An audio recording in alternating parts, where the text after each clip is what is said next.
Hello, everybody. Hopefully you can hear me. My name is Nan Crowder, and I'm the Dean of the College of Health and Human Development. And on behalf of the college, I want to welcome you to our Distinguished Alumni Speaker Series. The Distinguished Alumni Speaker Series is the brainchild of the Health and Human Development Alumni Society. In 2005, the Board of Directors of the Alumni Society established the Speaker Series in order to celebrate alumni who have been very successful in their professional lives and to allow these alumni to share their knowledge and expertise not only with students in the College of Health and Human Development, but with the university community. The first lecture in the series occurred 7 years ago when Wendy Owen spoke about her role in communicating with the media and the public about the Shuttle Columbia tragedy. Other speakers have included Olympic bronze medalist Mary Ellen Clark, brain injury advocate Joanne Finnegan, voice disorders expert Robert Hillman, Patty Hilkirk, founder of a camp for HIV-positive children, and pharmaceutical executive Mark McCamish. I'd like to thank the Alumni Society for its vision in establishing this speaker series and for continually striving to create opportunities for our students and faculty to benefit from the alumni network, which is now more than 60,000 alumni strong for the college. I would now like to invite Jeff Sarabach, who's president of the HHD Alumni Society, to come to the podium to introduce this afternoon's speaker. Jeff? Thank you, Nan. Yep. So it's my pleasure to introduce our speaker today, Scott Smith. Scott is manager for Nutritional Biochemistry at NASA's Lyndon B. Johnson Space Center in Houston, Texas, and is one of the nation's leading authorities on the role of nutrition in spaceflight. Scott's research centers on the role of nutrition in astronaut health and the nutritional requirements of spaceflight. He leads a group that assesses the nutritional status of crew members on missions to the International Space Station and has also led several ground-based research projects, including studies of the vitamin D status of people spending winters in Antarctica. Scott has published over 100 peer-reviewed publications, chapters, reviews, and co-authored 2 textbooks. Also wrote a book designed for upper elementary and middle school students entitled Space Nutrition. I want to point out that the College of Health and Human Development recognized Scott's talent. HHD Alumni Society's Emerging Professional Award in 1996, and also the Alumni Recognition Award in 2007. I also want to congratulate Scott for recently receiving, just last night, the Alumni honor bestowed upon alumni by the university and the Penn State Alumni Association.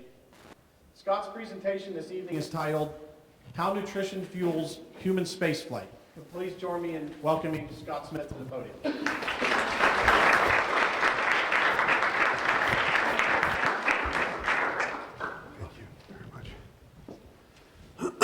Well, good afternoon. It's an incredible pleasure and honor to be here.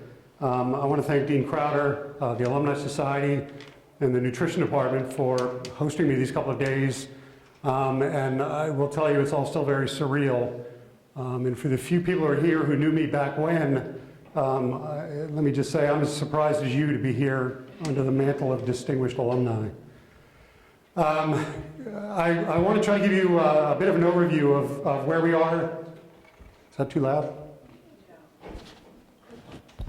I want to try to give you a bit of an overview of where we are and some of the research that we're doing down at NASA.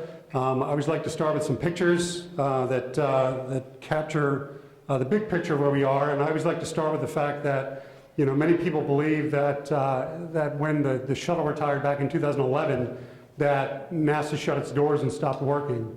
And I'm here to tell you, and hopefully by the end of my talk, I'll prove to you that NASA's still going strong, that there are some things we're stopping doing, like launching things in a low Earth orbit, but that we have visions far beyond 150 miles above the planet.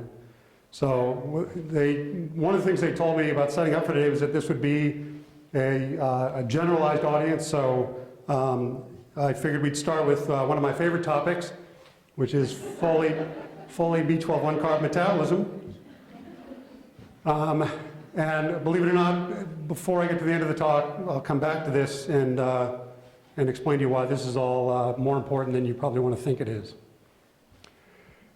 I always like to look back through history and see where we are relative to moving forward. And next week, in about a week and a half, on November 2nd, the International Space Station will mark its 15th anniversary of being in space flight. So this is what the space station looked like when we dropped off the first crew. The first elements were launched in 1998. The first crew took over the station with what we call Expedition 1 back in November 2nd of 2000. So it's been an incredible 15 years.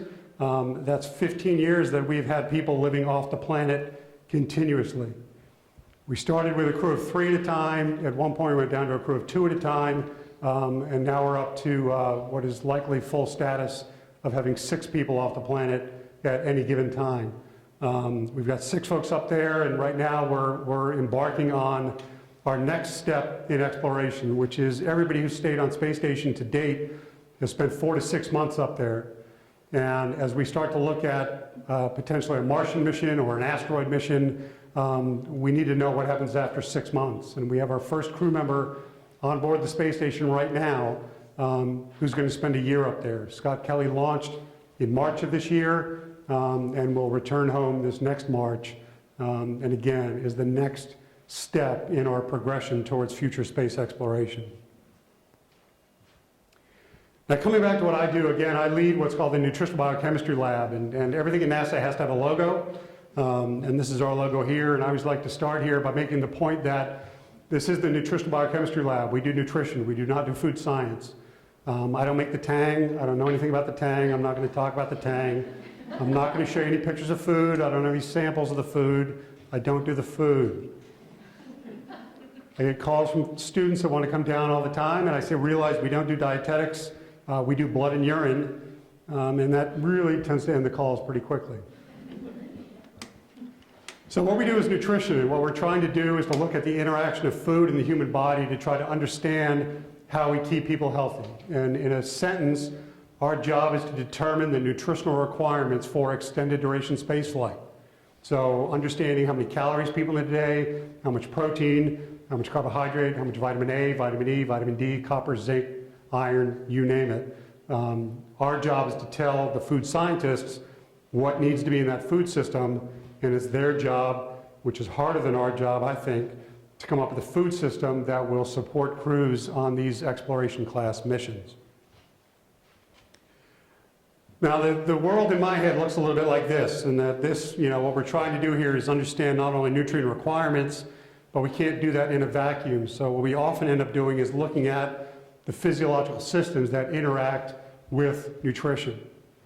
And as a nutritionist, and as you could accuse me of being a very biased nutritionist, I will tell you that most of the people that work on those systems don't have near the appreciation for what nutrition does for their system as we do, perhaps. I'm going to drill down today a little bit on some of the bone work that we've done and some of the vision work that we've done. At NASA, we're always looking for countermeasures, which is a term that we use to describe a means of counteracting the negative effects of spaceflight on the human body. Okay, so trying to counteract things like bone loss and muscle loss and cardiovascular degradation. And I have several examples on here. I have 2 categories. On the left, I have nutrients and things that we've kicked around that we might be able to alter in the diet as a way to mitigate some of these negative effects, either changing ratios of things or increasing amounts or decreasing amounts. On the right, I have countermeasures that other groups are looking at. And our perspective here is that we need to make sure that when somebody comes up with a countermeasure for another system, that it doesn't muck up nutrition. And the easy example of that is exercise, because we're always looking for new ways that exercise can help mitigate muscle loss and cardiovascular changes, and that's great. If we come up with an exercise protocol that is 2 hours long and mitigates muscle loss, if we're not providing the crew with enough calories to support that exercise, that countermeasure is not going to work.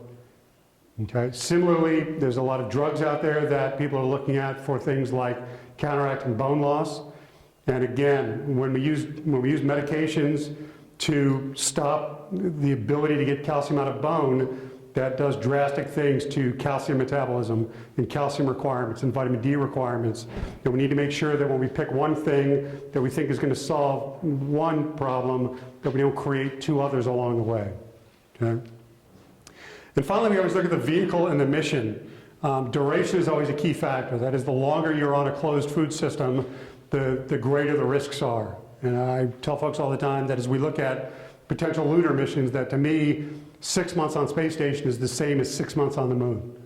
Okay, that the food system is closed, the ability to get fresh food there is very limited, and the risks associated with that are parallel. As we look to go out further, that's when, again, as the duration increases, our risks become greater.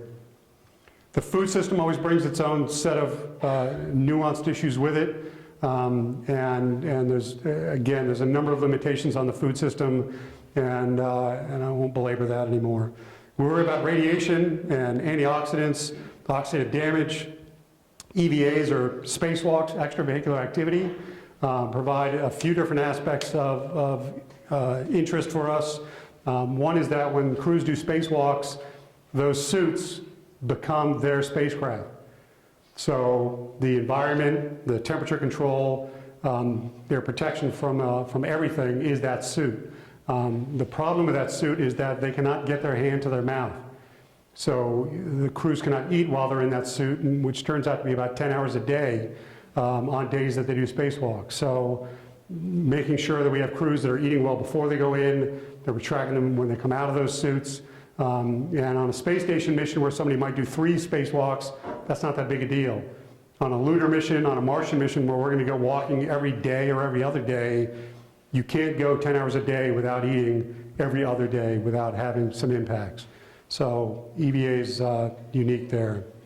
And we worry about the schedule too, making sure the crews have time, as dumb as that sounds, to make sure that they have time to prepare the food, eat the food, clean up, is important as well, because the schedules are always very tight, and there's always somebody else wanting the crew to do one more thing. And this was a bigger issue on shuttle flights, where you had people that trained for years for a 2-week mission, and their feeling was that, look, I've got 2 weeks to get everything done, I don't need to eat. And for 2 weeks, if you want to do that, that's fine. 6 months, that's not going to work. So schedule and psychological issues become very important. And again, as we talk about exploration, you need to look back through the history books to realize that most exploration missions either succeeded or failed in many ways because of nutrition. And I always lay this over a picture from 1992. This is off the coast of Florida. This is the shuttle Endeavour on the pad, and these are replicas of Columbus's ships. And when we think about sailors who left Europe back in those days, everybody has sort of a vague idea that scurvy was a big deal, and that vitamin C deficiency, as we now know it, was a big deal. Realize that if you look at the block of time from Columbus's trip to the invention of the steam engine, there's about 400 years there, that scurvy killed more sailors than all other causes of death combined, including shipwreck. And it's estimated that more than 2 million sailors died of scurvy. Okay, there were ships that went out with hundreds that came back with tens. It was that big a deal. There's an interesting side story about how the ones that did well, I believe, tended to be the ones who ate the rats, because as many of you know, rats cannot become vitamin C deficient because they make vitamin C. So along the way, folks that ate the rats that were on board those ships did pretty well. Nobody likes to think about that, but nonetheless, there it is. So that's vitamin C deficiency. Again, as we look to go off on a 3-year Martian mission, potentially, running out of any single nutrient on a 3-year mission is going to end in a very bad day. And the difference between our missions and the missions that those folks undertook leaving Europe is that we are likely not going to find food. So we need to make very sure that we understand the nutritional requirements, that we understand the food system, that we understand what's being eaten, how it's being metabolized, and how the body's utilizing that over the entire course of that mission. And in a nutshell, that categorizes our task ahead of us. Now, our lab does 2 types of work. We do what we call operational work, which is essentially clinical work, where we assess nutritional status to send crews up on ISS missions in as good a shape as we can. We monitor them while they're up there to keep them healthy, and then when they come back, we evaluate them again to make sure that we get them back to full health as quickly as possible. One of the ways we do that is by tracking dietary intake. We have a food frequency questionnaire on board that allows us to keep track of crew's intake. Files come down to the ground once a week, and we provide a report to the flight surgeon saying, look, so-and-so's not eating enough, not drinking enough, not getting enough potassium, you name it. The questionnaires work very well, but nonetheless, we are evolving, and we've actually developed an iPad app that we're looking to fly any minute now that will allow us to get greater fidelity and easier data from the crews. So we're very anxious for that to happen. So that's the operational work that we do. The rest of what we do is research. We do what we call ground-based research, where we're constantly searching for analogs, ways to simulate the effects of spaceflight without leaving the planet. Because spaceflight, the resources are constrained, the number of crew members are constrained, and what you can do is very constrained. So if we can find a way on Earth to simulate that, we always do that first before we try it in flight. Bed rest is one of the common examples. Cartoon down here where we will put people to bed for days to weeks to months, where we will look at things like bone loss and muscle loss and ways to counteract it and evaluate those before we send people off to flight. We're always looking for subjects, so if anybody's interested in spending 3 months laying in bed, we pay pretty well. All your meals are provided, your room and board is covered. Just let me know.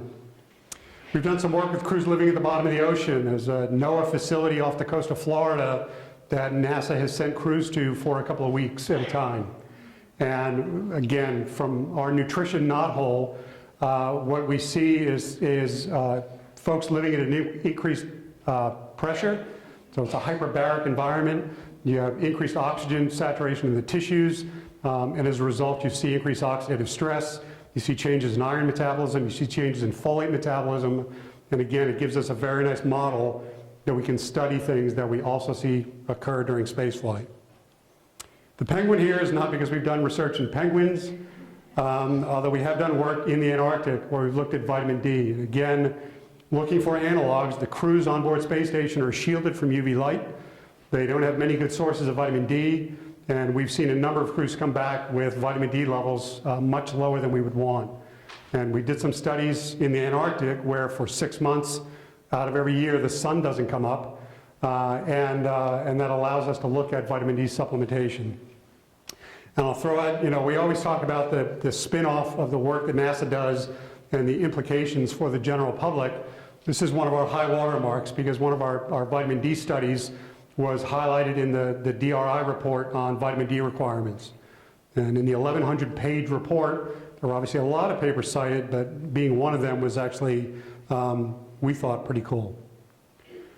Regardless of how exciting the ground research is, nothing beats flight research.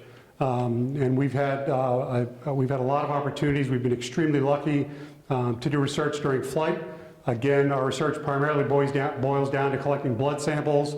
Like you can see up here, you can see, I don't know if you can make that out, but Mike Lopez Alegria has got a needle in his arm, he's got a tube in his hand, his sharps container is here, his directions are here. He's got a belt there with elastic loops with the next tubes coming up. He's got a trash bag there on his belt, which makes it very attractive. And if all that wasn't enough, he'd set the camera up to snap every 30 seconds. So he was his own photographer. I would say if there's one thing I want to criticize him on, it's that he floated out of the frame of the picture. But it's really hard to give the guy a hard time about that. So he was our first blood draw back in 2006, 9 years ago this month. We've collected blood, lots of blood samples since then. And again, what I hope to highlight today is some of the work that's come out of that. In addition to collecting blood, we collect urine samples, and one of the crew members was nice enough to fill up a urine collection device with urine and then let it float and take a picture.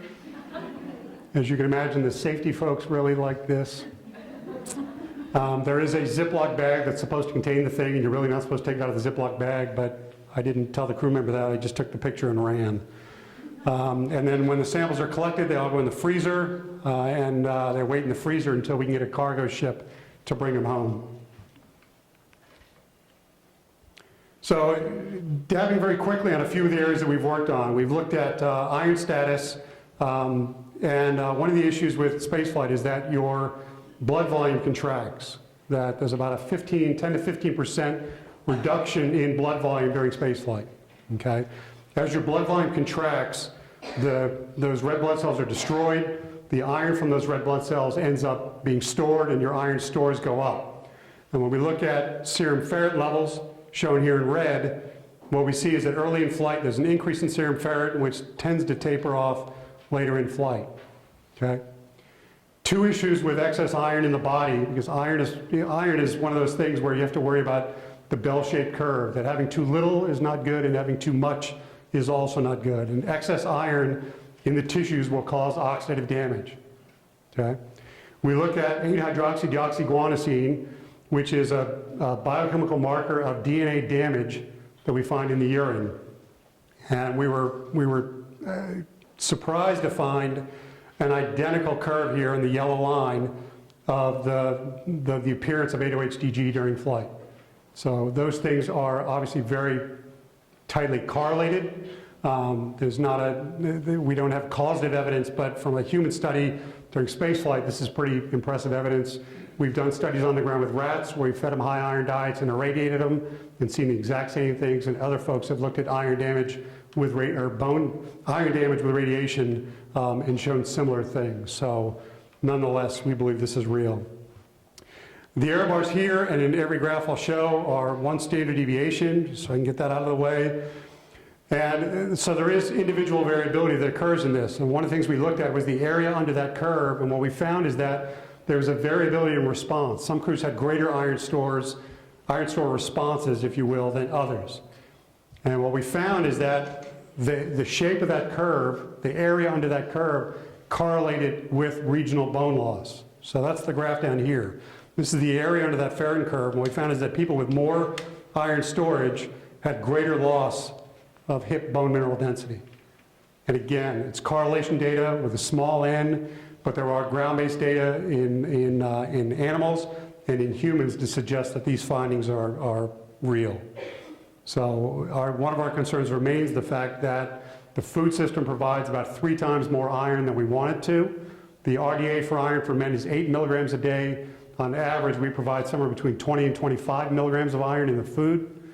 And we've seen spikes of 40 to 50 milligrams of iron intake in people that weren't choosing wisely.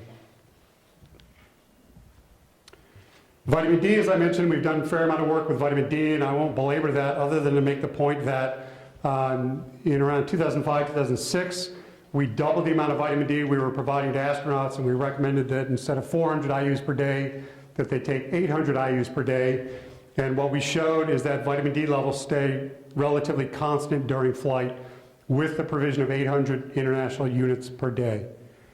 And that's, again, with a very limited food system, in crew members that are getting no ultraviolet light. And when you look at what the DRI committee did back in 2011, where they raised the RDA from 400 IUs a day to 600 IUs in individuals from 1 to 70, and up to 800 IUs in individuals over 70, our data bear out that 800 IUs a day is more than enough to maintain vitamin D levels at a good spot. There's a lot of argument out there, there's a lot of debate out there that you need higher intakes of vitamin D, you need higher levels of vitamin D in the blood, and we have no data to support those arguments. Coming back to some of the pictures, this one is, this was a big deal day. This is a picture inside the space station mission control. You can see the 3 guys on screen there. This is a picture back from 2009. I don't know if you can make out, but they have drink bags in their hands. This was a big deal day because this was the day that the crew was first allowed to drink the water that they had made from their own urine. Okay, so they had a party in mission control. You won't see me there because we don't get invited into the parties. But nonetheless, this was a big deal day because, again, when we talk about going out on exploration missions, until we come up with a way to recover water from urine and water from the air and water from everywhere we can, we simply cannot ship enough water for a 3-year mission to Mars. So we've got to come up with these systems. So this was our first step down that path, and it was as big a deal as the party there infers. This was in June. In September, after 3 months of very successful work, actually, now let me back up. So the way this system works is, this is what's known as the urine processor assembly. I'm not an engineer, but I've never understood why everything has to be called an assembly, but nonetheless, it also has to have an acronym, so this is the UPA, as we call it. And the way this thing works is it's vacuum distillation. And roughly what happens is you dump 250 liters of urine into this. There's a tank here, this what we call the RFTA, the Recycle Filter Tank Assembly, which is a 40-liter can. You dump 250 liters of urine in there, you boil off about 210 liters of water, you're left with 40 liters of God knows what in this can, and then you take this can out, put an empty one in, and start again. Okay? Sounds great. So this worked really well for a couple of months. They started getting error warnings from the system. They had to shut it down. The pressures in the system went up. They tried to tinker with it. Couldn't get it to work. Brought it home. Took it apart. And what they found is what we lovingly call pea brittle. And this is calcium sulfate. Okay? And the sulfate in there comes from the flush in the system, which is sulfuric acid.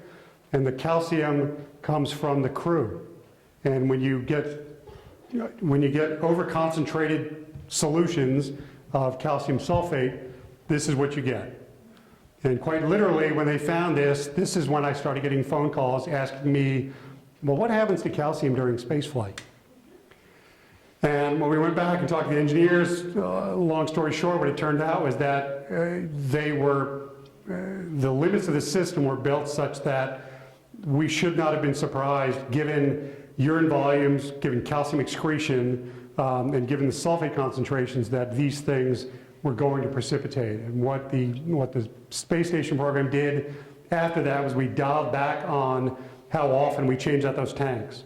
And the downside of that means is we're not getting near as much water off the urine as we were. We're changing those tanks more often, which means we need more consumables, which means we need to go back to the drawing board to figure out, okay, how do we improve this thing for the future?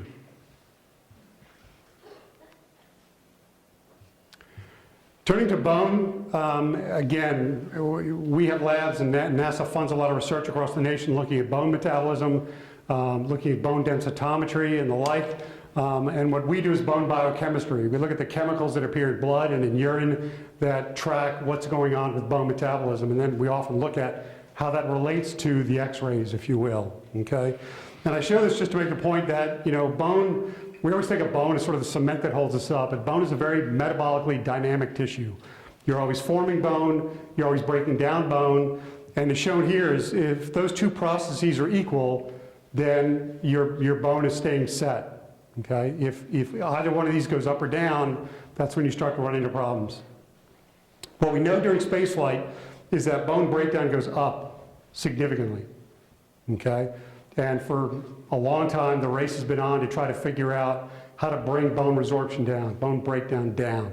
Formation doesn't really change, okay, but resorption goes way up. So when we started flying crews on the space station and we started collecting blood and urine samples during flight, at one point we said, well, we need to go in and look at our bone data and see if there's anything there worth looking at. And what we realized is that we had changed exercise devices midstream, okay? And we knew, well, we all believed that resistive exercise was the way to stop bone loss during flight, okay? That treadmills were great for muscles and cardiovascular performance, cycles are great for the same, but you really needed some sort of resistance exercise to mitigate bone loss. When we first launched Space Station, we flew what we call the IRED. Everything has to have an acronym. This is the interim resistive exercise device, and it was named interim because this was the one that we could fly, not necessarily the one that we wanted to fly. So we flew that for the first several years of Space Station while we continued developing the ARED, which is the advanced resistive exercise device, which provides, among other things, a lot more loading. Okay? The loading capability of this device is about twice what the earlier device was. And we said, okay, well, we need to look at the difference between those two groups. Okay? And what we found when we looked at the bone data is that the ARED crew members literally had no change in their bone mineral density after flight. Compared to the IRED crew members, compared to crew members on the Russian space station Mir that flew back in the 90s who had no resistive exercise. Okay? Now, the other catch, and I won't show you the data because I tried to trim as many slides as I could so I didn't blather on too long. The ARED crews also ate better. The ARED crews also had better vitamin D status. And I continually nag the bone people that you can't look at this data and say, well, the exercise works without saying that the nutrition supported it. And there's a long backstory there, but I won't get into it. And my throwdown line here has been for a while that, you know, this is the first time in 50 years of flying people in flight that we've ever seen anybody come home with the same BMD that they left with nothing but exercise and good nutrition. So the people that were out there maintaining we needed to give these drugs that were built for 70-year-old women with osteoporosis, that it wasn't necessarily true. And again, there was a lot of sub-debate that I'll be happy to talk about if you want to ask me about that later. So this was bone mineral density after flight. And when we started looking at the biochemistry data, what we found, I think I just broke this. What we found was that the rate of bone breakdown in the two groups, now the IRED is white, the ARED is blue, the rate of bone breakdown was not changed. So the exercise didn't bring bone breakdown back to pre-flight levels. What it did was it increased bone formation. So if you think back to that, the picture with the caveman on it, I told you resorption is up during flight. What the exercise does is it increases bone formation. So what you're doing is you're remodeling the bone. You're turning it over at a greater rate. You're breaking it down more, you're forming more, and that's why your bone mineral density is not changing, but you are rebuilding it. And that opens us up to questions about whether or not the architecture of that bone is as good as the architecture of the bone was before you left Earth. So there are still research questions that need to be answered, and we're trying to answer those now, but nonetheless, this is still interesting and exciting data, and provides additional evidence as to why we really need to look at the biochemistry and not just an X-ray before and after flight. Now, the error bars in here are pretty large. Now, I'll tell you that there was a statistically significant difference between these groups, and there's a lot of nuance in there, but one of the things I'll show you to make the point is that the same data from bed rest studies we did a few years ago, where we had people laying in bed for 17 weeks, one group doing resistive exercise, the other group not, we saw the exact same thing, okay? Better control, so the data look a little tighter, but bone resorption in the two groups was identical. Bone formation in the exercise group was drastically higher than the control group. So again, we use the ground-based data to support the flight data, and we believe this is what's going on in flight. And just to show one other element of calcium metabolism, this is parathyroid hormone. Again, on the left is bed rest, on the right is flight. In untreated bed rest, PTH levels go down. In bed rest with resistive exercise, PTH levels go up. And over here in a graph that I couldn't have drawn these lines more perfectly if I did it by hand, the IRED group, PTH levels go down, and the ARED group, PTH levels go up. So we're clearly altering bone and calcium metabolism in a positive way. Again, we still have questions about the strength of the bone, the architecture of that bone, and additionally, we maintain there's things that we can do to optimize these systems. The exercise people think that we can do better with the exercise protocols, and they're working on that. From a dietary perspective, we maintain there's things we can do with the crew's diet to help mitigate some of this loss as well. We've documented data showing, this is Sonny Williams here eating salmon, to make the point that we literally have correlated crew members that eat more fish lose less bone. And again, we've got ground-based studies tying that to omega-3 fatty acids, that in bed rest, bed rest subjects that consume more omega-3 fatty acids had lower rates of bone breakdown. And we did cell culture studies where we added icosapentaenoic acid and omega-3 fatty acid to cell culture to show that it suppressed osteoclast activation. So we've got the cell, the bed rest, and flight data supporting omega-3 fatty acids. This is the flight salt shaker, because you can't have a salt shaker in weightlessness. So what you do is you put a bottle water and salt in it, and you sort of squirt that on your food, which always sounds appealing. And that's to make the point, and much of this work is done by my colleague Martina here over in Germany, who's done an exquisite set of studies documenting that high sodium intakes lead to increased rates of bone breakdown and bone loss, and that this is something that we need to be concerned about during flight. And the picture on the bottom right here is from a study that we're completing looking at the impact of dietary protein and dietary potassium on mitigating bone loss during flight. So from a nutrition perspective, we still think there's a lot that can be done to help this process along the way.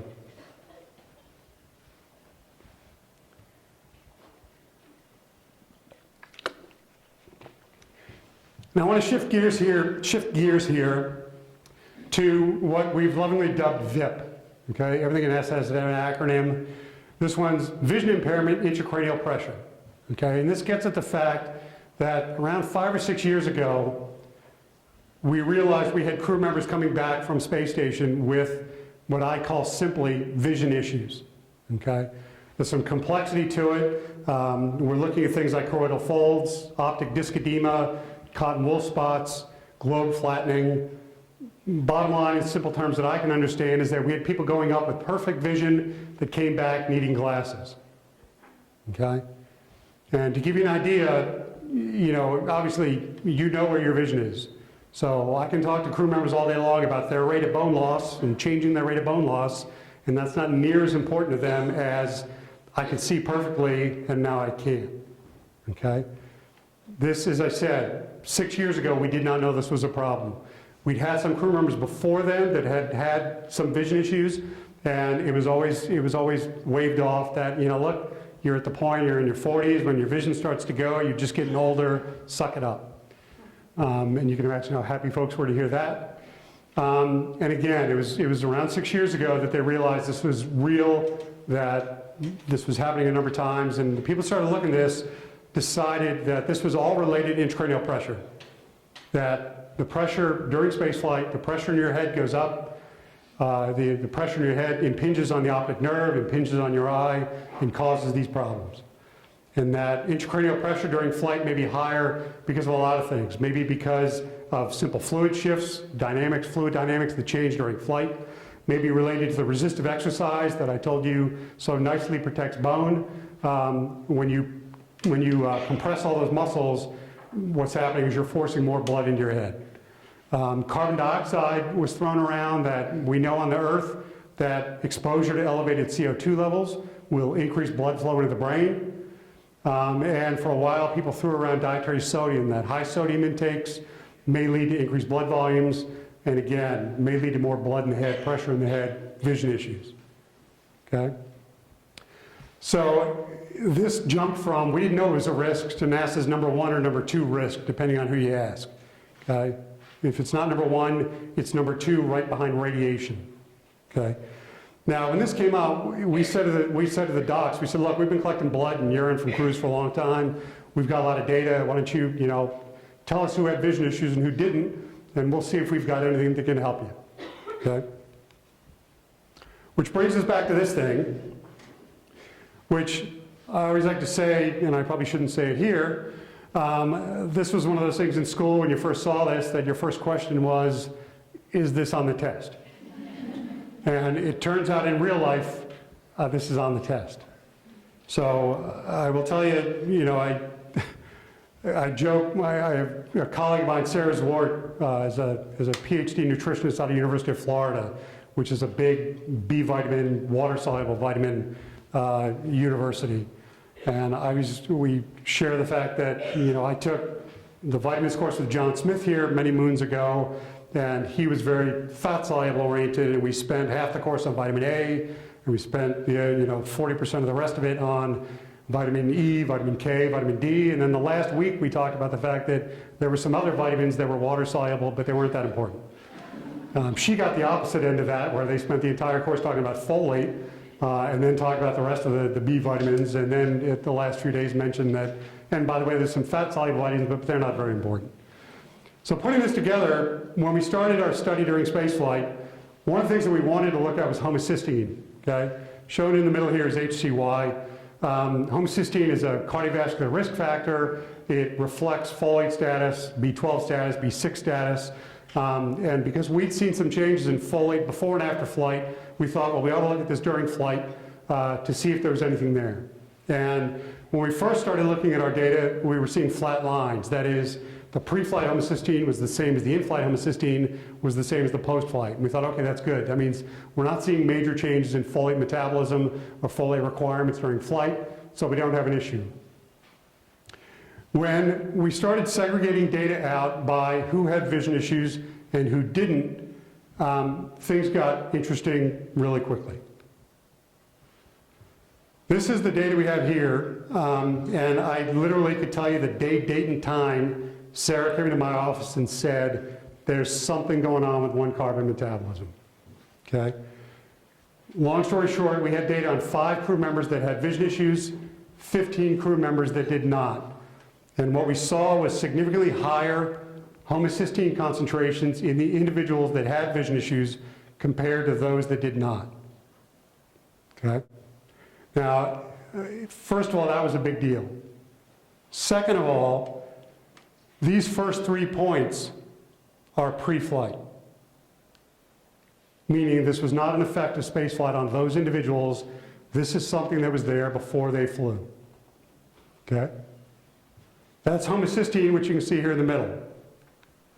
When we looked at the 3 other compounds that we had data on from this pathway, cystathionine, 2-methylcitric acid, methylmalonic acid, we saw the exact same thing. Significantly higher in folks with vision issues, significantly higher pre-flight.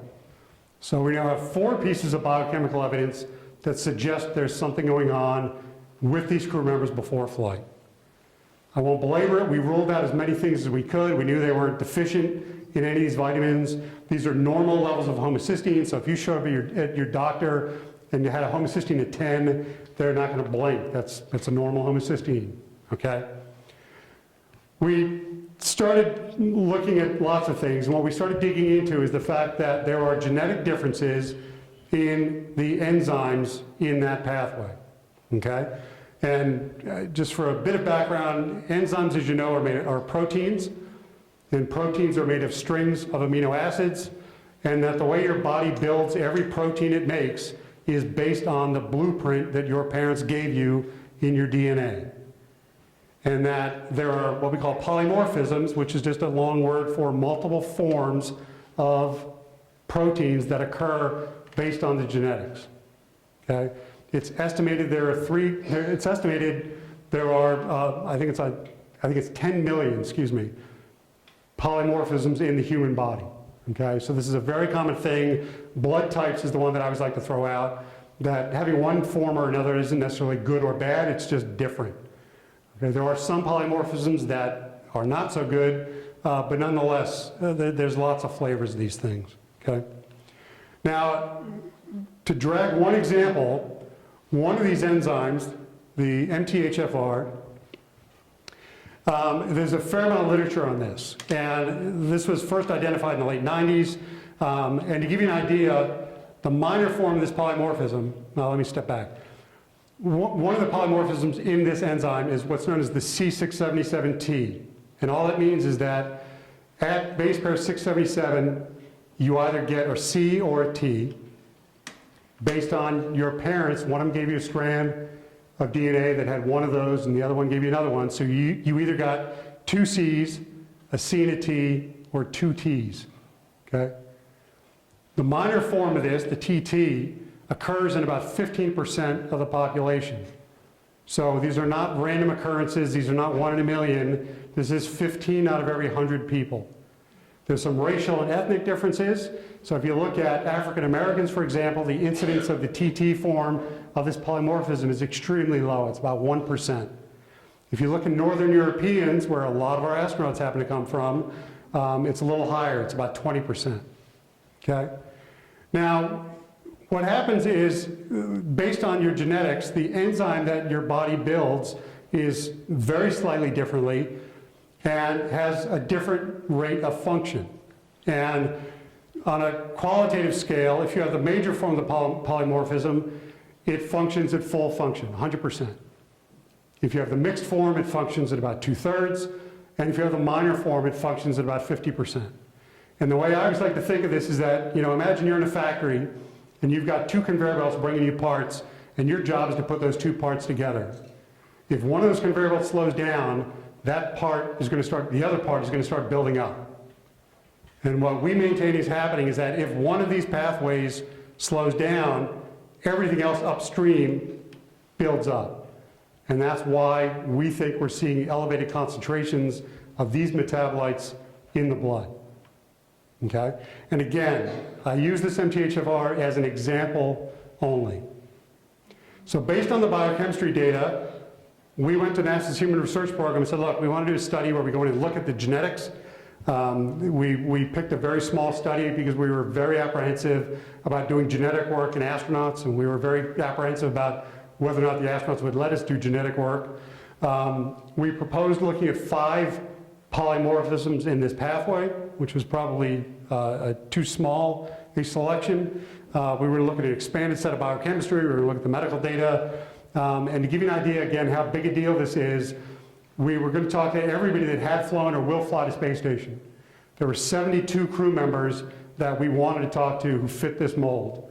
We managed to sit down with 70 of them. The 2 that we didn't had left the agency, and we didn't run into them. The other 70 people we talked to, all of them gave us blood for this study.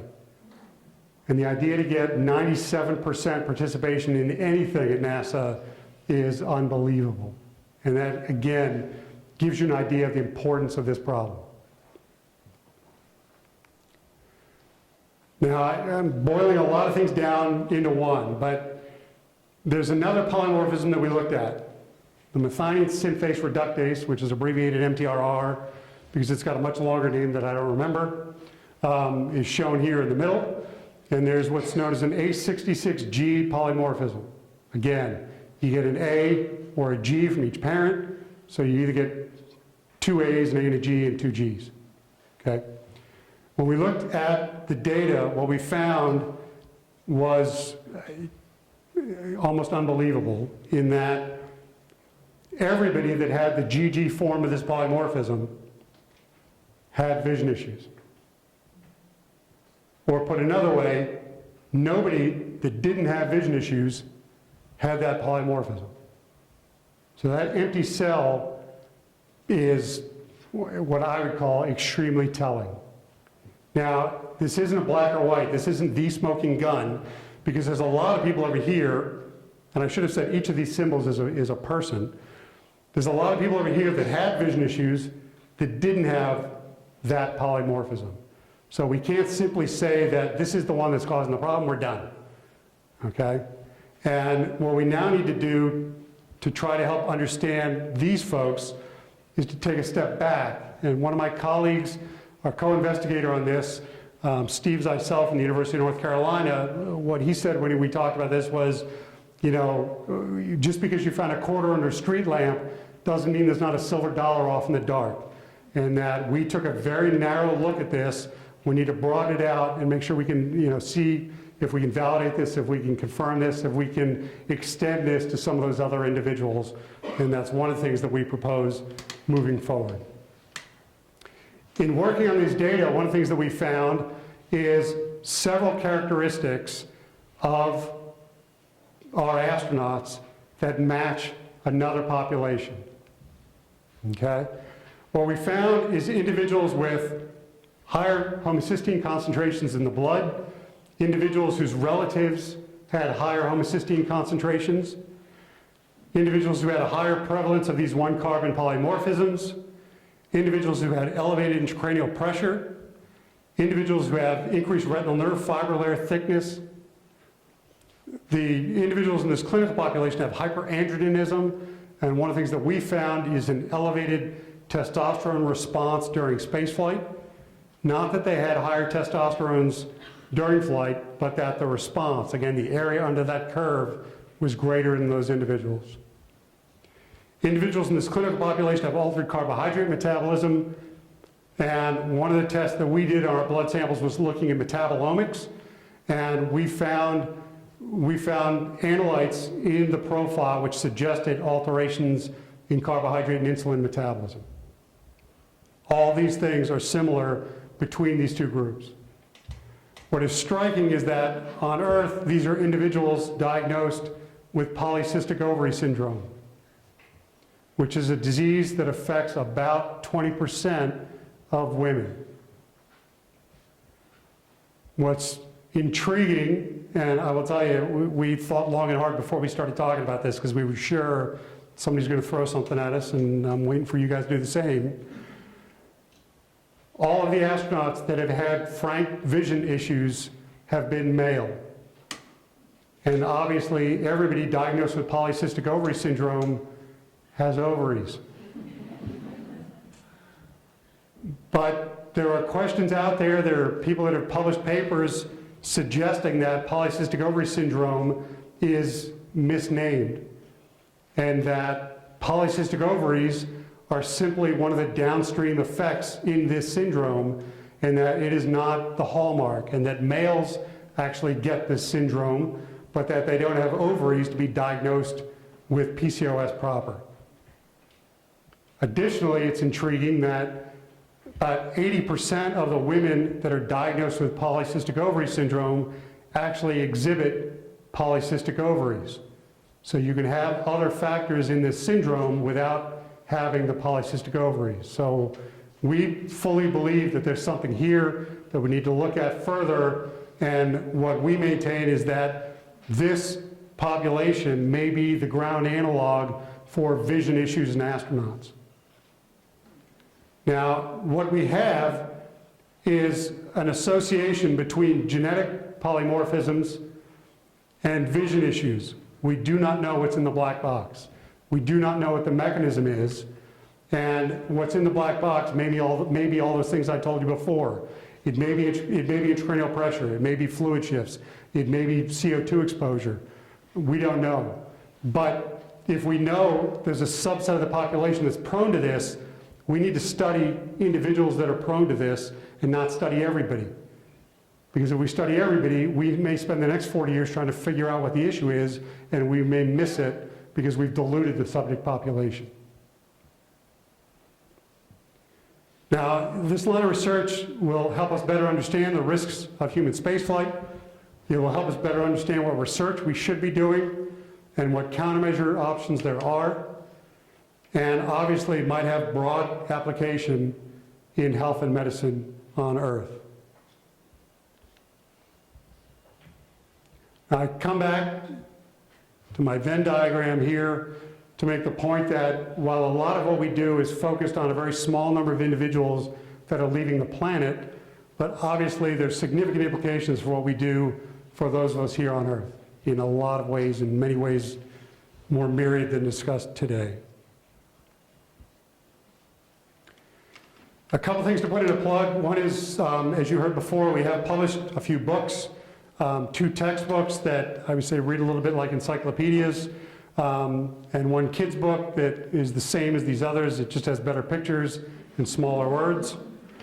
You can download a PDF of all of these from NASA's website down here.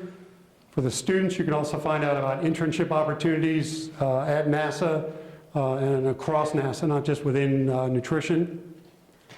And at the bottom here, I put the next sighting of the International Space Station here in State College. On NASA's website, you can plug in where you are, and it'll tell you over the next couple of weeks when there's going to be passes of the space station overhead. The space station is big enough that you can see it with the naked eye.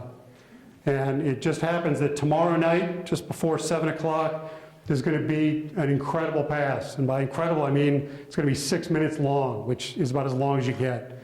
I'd only ever seen 5 minutes up until I looked this up, so I don't know what happened. But it's going to pass at 87 degrees. And if 90 degrees is right overhead, 87 is real close.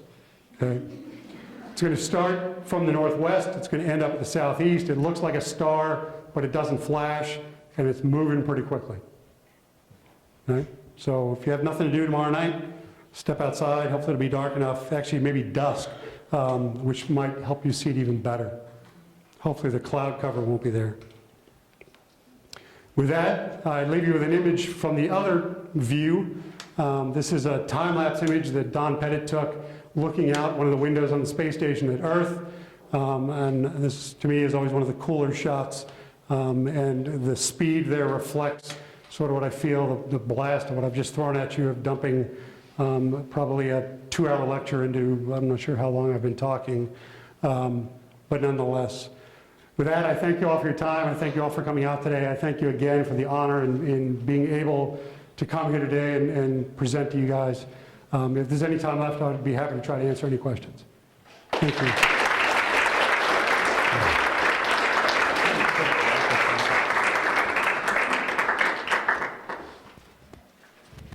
Questions?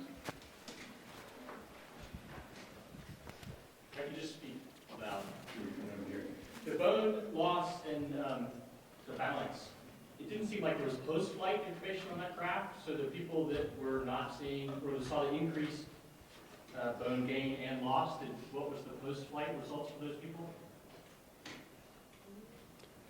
I'm sorry, give me that again. So the people that did lose BMD, what did they look like a year later? Well, because they did not, because it had they increased their bone gain and they increased their loss, so their balance was just, it was a good balance, but they had both levels went up. But I was wondering what was the post-flight. Did they continue to see that? Well, again, the bone mineral density data was taken post-flight. That was the DEXA, the dual energy X-ray absorbed geometry data that was taken probably 3 weeks after landing.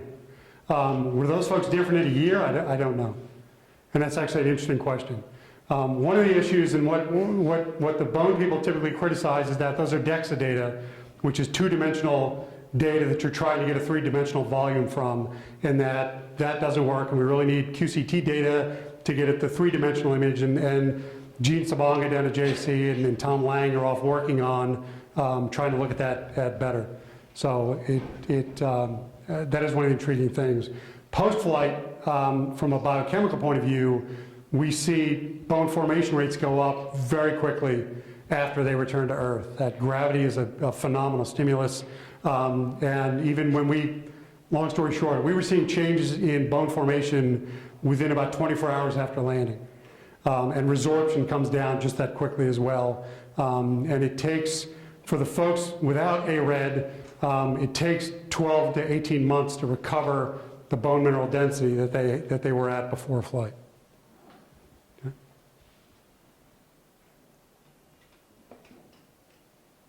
There you go. Scott, when you were telling us about the iron data, you said that there's so much more iron in their food than the 8 milligrams a day that a man requires. Where is the iron? Is it meat or? Some of it's meat because it is a relatively carnivorous diet, but a lot of it's in fortified flour. And what the food science people tell me is that, where we're going to find flour that's not fortified with iron. Our Russian colleagues are always quick to offer up that they'll give us Russian flour, which is not fortified with iron. We haven't taken them up on that. But most of the foods that are provided during flight come from commercially available sources. So a lot of it's in the bread products, a lot of it's in the cereals. So the breakfast cereals are all fortified with iron. So you eat enough of those things. You have a pork chop for dinner, you have cereal for breakfast, and black beans for lunch, and your iron intake is through the roof. And it's one of the intriguing things that on Earth, obviously, most of our focus is on iron deficiency. There's a lot of data coming out in the last 10 years or so that iron excess is associated with as many problems on Earth, and we're seeing the same things in flight.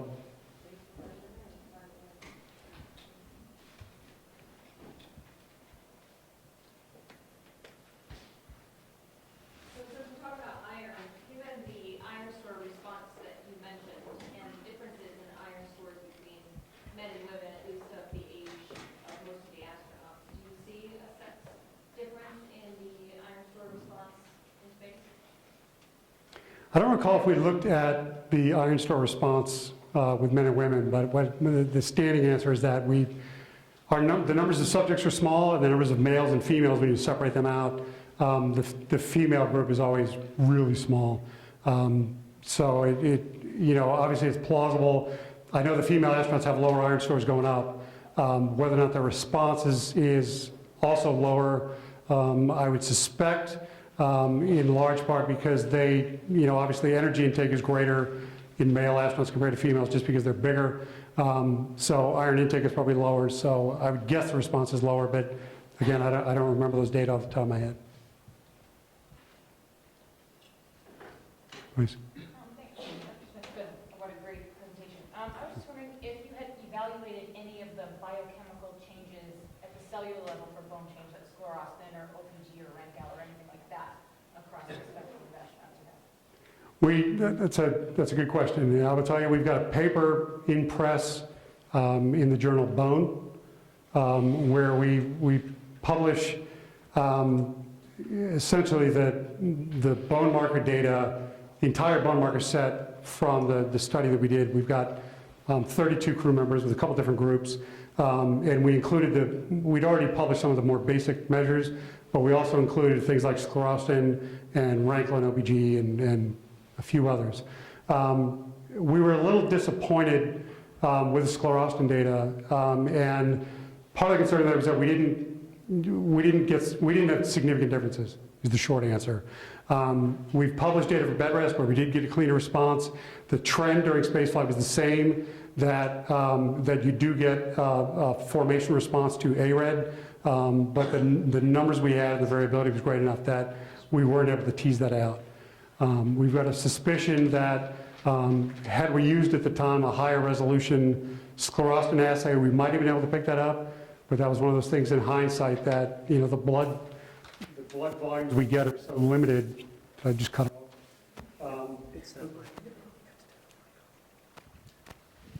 The blood volumes we get are so limited that, there's only so many things we can measure. And the OPG Rankel, just to answer your question fully, we didn't see anything there. That was a little disappointing as well. So I suppose, thanks for bringing that up. We want to thank Scott so much for coming.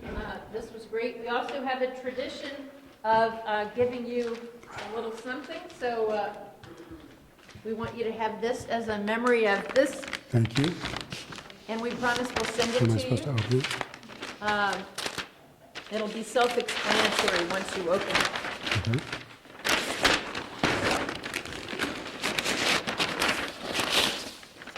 Wow, that is very cool. So it's a framed poster that the college created to advertise the lecture. So it'll be Thank another you. Penn State memento for There you your go. NASA office. Here you go. Yeah. So Wow. please join me in thanking Scott Smith. And